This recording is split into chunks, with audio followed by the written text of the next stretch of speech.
আপনি চাচ্ছেন আপনার সন্তানটাকে খুব সুন্দরভাবে মানুষ করতে।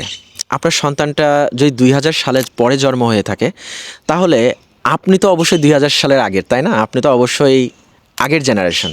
সো আপনি যদি আগের জেনারেশন আর এই ২০০০ সালের পরে যাদের জন্ম হয়েছে বা ২০১০-এর পরে যাদের জন্ম হয়েছে, এই সন্তানগুলার মানুষ করার কোয়ালিটিটা একটু আলাদা, ডিফারেন্ট কোয়ালিটি হতে হবে। কারণ এখনকার জেনারেশন এদের সাথে কথা বলতে গেলেও না অনেক কিছুতে ভয় করে। এই জেএনজি জেনারেশন, এরা না যা তা করে ফেলতে পারে রিয়েলি, আর এরা অনেক ব্রিলিয়ান্ট হয়ে থাকে। এদের সাথে ডাইরেক্টলি কথা বলার চাইতে এরা কমফোর্টেবল ফিল করে সোশ্যাল মিডিয়াতে কথা বলতে। আপনি যদি এখন কোনো কিছু তাদেরকে বলতে চান, আপনি তাদেরকে যদি হোয়াটসঅ্যাপে বা ফেসবুকে মেসেজ করেন, তারা সেটাকে খুব কমফোর্টেবল ফিল করে, কিন্তু ডাইরেক্টলি বলতে গেলে তারা সেটা ডোন্ট কেয়ার, এই ধরনের। কিন্তু তো এই জেনারেশনের সন্তানদেরকে মানুষ করার জন্য আপনাদেরকে টেকনিকটাকেও চেঞ্জ করতে হবে। দেখুন, আমি যদিও অনেক তার আগের জেনারেশন, ২০০০ সালের আগের জেনারেশন, কিন্তু আমার বাবা মা ছিল আমার সবথেকে ভালো বন্ধু, সবথেকে ভালো বন্ধু। পৃথিবীতে এমন কোনো কথা ছিল না যা আমি আমার মায়ের সাথে শেয়ার করতে পারতাম না। এমন কোনো কথা ছিল না, এতটা সেন্সিটিভ কথাও যেটা আমি আমার বন্ধুর সাথে শেয়ার করতে পারতাম না, কিন্তু আমার মায়ের সাথে আমি শেয়ার করতে পারতাম।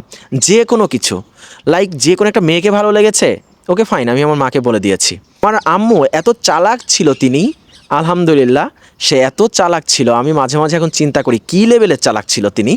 সে কী করতো, আমার কাছ থেকে সেই ইনফরমেশনটা নিয়ে ভিতর দিয়ে যে সুইচ কেটে দিয়ে চলে আসতো। ধরুন আমি আমি আপনার ডিপ্লোমাতে আছি বা আমি বিএসসিতে পড়াশোনা করছি, সেই মুহূর্তে আমার কাউকে ভালো লাগতেই পারে।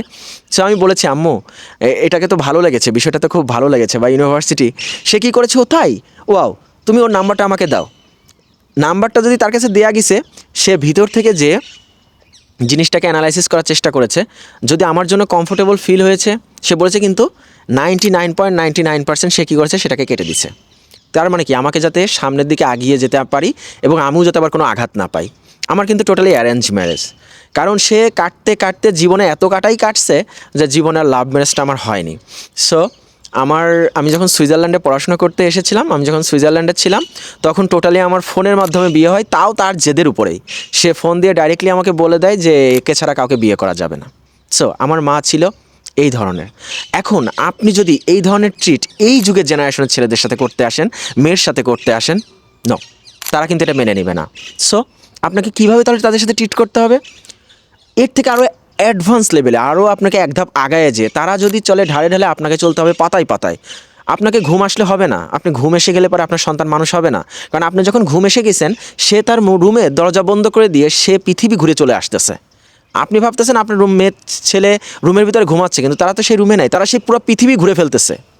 এখন এখন এই পৃথিবী ঘুরতে যে সে যদি খারাপ কোনো পৃথিবীতে ঘুরে চলে ফেলে, তাহলে এটার দায়ভার আপনার। আই থিঙ্ক আমি আপনাদেরকে বোঝাতে পারছি। এখন এই জন্য এই জেনারেশনের ছেলেপেলেদের সাথে মিশতে হলে আপনাকে তাদের সাথে অ্যাডভান্স হতে হবে। হোয়াট এভার, আপনি লেখাপড়া না জানতেই পারেন, আপনি আপনার পড়াশোনার লেভেল স্কিল না থাকতেই পারে, কিন্তু আপনার সন্তানকে তো মানুষ করতে হবে। সো আপনার সন্তানকে মানুষ করতে হলে আপনাকে তার চাইতে বড় চালাক হতে হবে। সো অনেক সময় আমি ফিল করতে পারি যে এই জেনারেশন কতটা স্মার্ট। আমাদের বাংলাদেশি জেনারেশন তো আরও বেশি স্মার্ট রিয়েলি, কারণ এদের ছোট্টবেলা থেকে ফোন হাতে দিয়ে দেওয়া হয়। দ্যাট আমি যখন কুষ্টিয়া পলিটেকনিক্যালে পড়াশোনা করি, আমি সেকেন্ড ইয়ারে উঠে গিয়েছি, আমার বাবা আমাকে ফোন দিয়েছিল না। আমি বাইরে দোকানে 2 মিনিট করে কথা বলে আসতাম, কিন্তু তখন কিন্তু অলরেডি স্মার্টফোন বাজারে, আমার বাবা আমাকে ফোন দেয়নি। যখন আমার বাবা বুঝতে পারলো যে না, আমার ছেলে এখন কিছুটা বড় হয়ে গেছে, এখন তাকে ফোন দেওয়া যায়, তখন সে আমাকে ফোন দিয়েছে। কিন্তু এখনকার জেনারেশনকে আপনি সেটা করতে পারবেন না। এখন এটা করতে গেলে সে বলবে আমার বাবা মা খ্যাত, আমার বাবা মা আনস্মার্ট, লাইক দ্যাট। সো তখন আপনি তার চোখে শত্রু হয়ে যেতে যাবেন। তাহলে পরে এই টেকনিকটাকে আপনাকে কিছুভাবে তো বাইপাস করতে হবে। সেটাকে কীভাবে করতে হবে, আপনাকে যেভাবে হোক করতে হবে, যাতে সে যাতে খারাপ দিকে না চলে যায়। কারণ এখনকার জেনারেশন খুবই ডেঞ্জারাস জেনারেশন। সো অনেক ভিডিও নিচে অনেক গার্ডিয়ানরা কমেন্ট করে, অনেক টেনশন আমি দেখি বাবা মার সন্তানদেরকে নিয়ে। তাদের জন্য এই ভিডিওটি ছিল, যে আপনার সন্তানকে আপনি মানুষ করতে চাচ্ছেন, যদি আপনার সন্তানকে মানুষ করতে হলে সবার আগে তার সাথে ভালো ফ্রেন্ড হতে হবে এবং তার ভিতরে কথাগুলো আপনাকে পড়তে হবে। পড়ে এরপর আপনাকে পদক্ষেপ নিতে হবে। আপনি হুটহাট করে রেগে যেয়ে যদি তার সাথে একটা অ্যাটিটিউড করে ফেলেন, আমার মনে হয় না যে সে ভালো কোনো কিছু করবে বা তার দ্বারা ভালো কোনো কিছু হবে, বা সে আরও খারাপ হয়ে যাবে। আপনি ভালো করতে যেয়ে আরও বিষয়টা খারাপ হয়ে যাবে।